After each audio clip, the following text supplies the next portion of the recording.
وَلِرَبِّكَ فَاصْبِرْ، ہائے ہائے، یہ ہے بات، اپنے رب کے لیے صبر پھر اختیار کیجیے۔ یعنی آپ کو بتایا جا رہا ہے کہ اب یہ معاملہ کوئی اتنا آسان نہیں ہونے والا۔ آپ ذرا دیکھیں، جب یہ آیات نازل ہو رہی ہیں اس وقت تو آپ علیہ السلام کے تو دماغ میں بھی نہیں یہ بات کہ میرے ساتھ آگے ہونا کیا ہے۔ ایک شخص جو عرب کے لوگوں کی آنکھوں کا تارا ہے، جسے سب لوگ سر پہ اٹھائے ہوئے ہیں، صادق اور امین کہتے ہیں، اس کی مثالیں دیتے ہیں، اس کے فیصلوں کا احترام کرتے ہیں، اور وہ اس خاندان سے ہے جو خانہ کعبے کا متولی بھی ہے۔ انہوں نے زیادہ سے زیادہ کیا سوچا ہوگا، میرے ساتھ کیا کر لیں گے؟ زیادہ سے زیادہ مسجد میں آنے میں پابندی لگا دیں گے نا،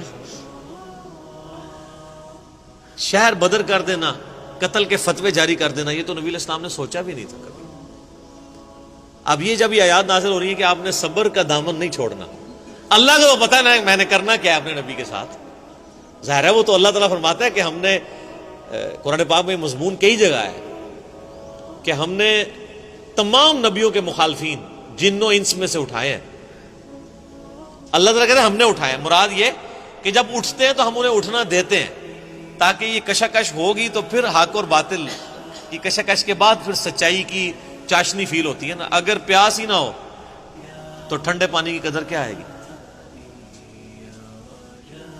تو اللہ تبارک و تعالیٰ نے اپنے نبی کو بھی ان آزمائشوں سے گزارا ہے۔ انڈیویجول آپ علیہ السلام پہ بھی بہت آزمائشیں آئیں، اور اجتماعی طور پہ صحابہ اور اہل بیت پہ بھی آئی ہیں۔ لیکن جب یہ آیات نازل ہو رہی ہیں تو اب آپ یہ سمجھ لیں کہ یہ ابھی آپ علیہ السلام کے، یعنی جو بخاری مسلم میں آتا ہے کہ آپ کے پیٹھ کے اوپر اوجڑی رکھی گئی اور آپ اٹھ نہیں سکے، یہ واقعہ نہیں ہوا ہوا۔ آپ کے گلے کے اندر صحیح بخاری مسلم میں آتا ہے کہ وہ ڈالا گیا کپڑا اور اتنی زور سے دبایا گیا کہ قریب تھا کہ آنکھیں ابل آتی، یہ واقعہ نہیں ہوا ہوا۔ طائف کا واقعہ نہیں ہوا کہ جس میں پتھر اتنے مارے گئے کہ مبارک خون سے جوتیاں بھی بھر گئیں، یہ واقعہ نہیں ہوا ہوا۔ پھر قتل کے فتوے کے رات کے وقت سیدنا ابوبکر کو ساتھ لے کے اور مولا علی کو اپنے بستر پہ لٹا کے آپ علیہ السلام ہجرت کے لیے نکل گئے، یہ واقعہ بھی نہیں ابھی ہوا ہوا۔ اور سر پر مدینے میں تو لائف ہی پوری ڈائنامک، جاتے ہی یہودی متھے مار لگ گئے، جا کے منافقین، اوپر سے کلمہ پڑھ لیا، پیچھے سے وہ یعنی جڑیں کاٹتے رہے۔ پھر غزوہ بدر میں جو کچھ ہوا، احد میں تو نبی علیہ السلام کے دانت بھی شہید ہو گئے، اور آپ کی شہادت کی خبر مشہور ہو گئی، اس قدر آپ کا خون بہہ گیا۔ خندق کے وہ موقع کے اوپر آپ علیہ السلام کو سخت سردیوں کی راتوں میں کس طریقے سے، ایون صحابہ کہتے ہیں ٹوائلٹ جانا ہمارے لیے مشکل ہو جاتا تھا، سامنے سے تیر آ کے لگ جاتا تھا۔ اس کے بعد پھر صلح حدیبیہ والی جو مشقت کاٹنی پڑی، اتنا پیدل سفر کر کے، پھر ایک پیس ٹریٹی کر کے واپس جانا پڑ گیا، عمرہ بھی نہیں کیا۔ پھر غزوہ خیبر والی جو ایک معاملہ آیا وہ کئی ہفتوں تک۔ اس کے بعد پھر فتح مکہ کے لیے 10,000 کے صحابہ کو کے لشکر کو لے کے نکلے رمضان کے مہینے کے اندر۔ ہم لوگ ادھر ایسی میں بیٹھے ہوئے ہیں،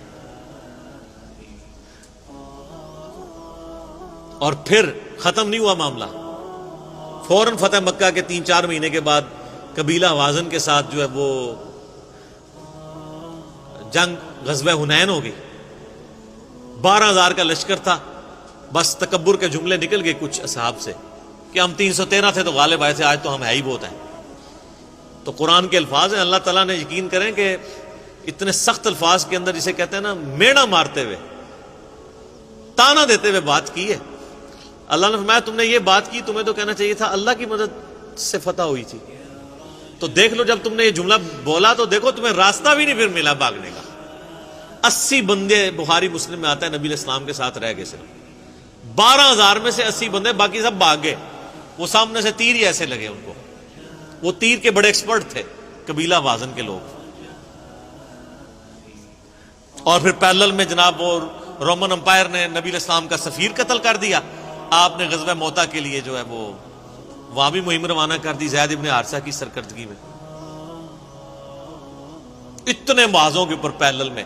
اور پھر اس کے بعد غزوہ موتا کے بعد پھر وہ غزوہ تبوک کے لیے آپ علیہ السلام خود، جسے وہ جیش العسرہ کہا جاتا ہے، تنگی والا جو مارکا. تو اور آخری وقت بھی آپ کیا فرما رہے ہیں؟ آخری جو آپ آگے خطبہ دے رہے ہیں بخاری مسلم میں، وہ لشکر اسامہ بھیج رہے ہیں. اتنی مشکل لائف شروع سے لے کے اینڈ تک. اور یہ تو باہر کی لائف ہے، جو اندر آپ کو تکلیفیں اٹھانی پڑ رہی ہیں. بیویاں کہہ رہی ہیں کہ جی اس طرح ہمارا گزارا نہیں ہوگا، پھر قرآن نازل ہو رہا ہے کہ نہیں اسی طرح گزارا کرو. تو کئی معاذوں کے اوپر. اب یہ سارے معاذ اگر آپ کے ذہن میں ہو نا، تو پھر آپ یہ آیت پڑھیں والی ربی کا فصبر. اے نبی علیہ السلام، آپ نے اللہ کے لیے صبر کرنا ہے. ابھی تو بڑے بڑے مراحل آنے ہیں.